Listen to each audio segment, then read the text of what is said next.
Hey guys, this is my thoughts on the Simpsons game, developed by Electronic Arts, or EA.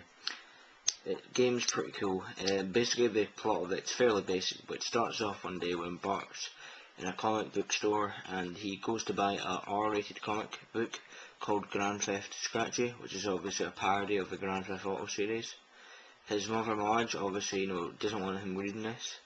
As he kind of moans, a manual drops from the sky, and he reads it and he finds out that his whole family have superpowers.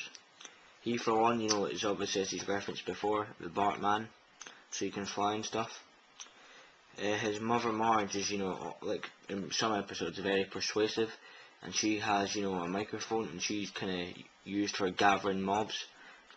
Homer is a bowling ball that can get high up in the air, and Lisa is like a Buddha-like character and can move objects and freeze things. Basically the plot's fairly simple. They go from place to place. At one point they're trapped in their own video game world, and at another point they end up fighting God at the last level. The story is kind of barely basic. I mean, it's more of the kind of humour of the game and the basic kind of platforming that most people will like out of it. It's very simple, and if you're a fan of the show you'll get a lot of the references we mention, and overall it'll provide you with a bit of comedy. Some of the negatives in the game is that it is very short. However, that won't really come into effect now, as you can find the game for very cheap, so you can still get your money's worth and have a good laugh and some entertainment for a few hours. One kind of gripe about the game is the camera angles are a bit annoying.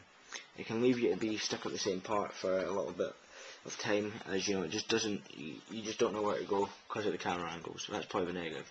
However, the game is fun, basic platforming. If you're a fan of the show, you'll enjoy it. And it's very cheap because it's about 5 years old, so I definitely recommend it for a good price. Fun platforming, easy to go, and it's a Simpsons added bonus. See you later.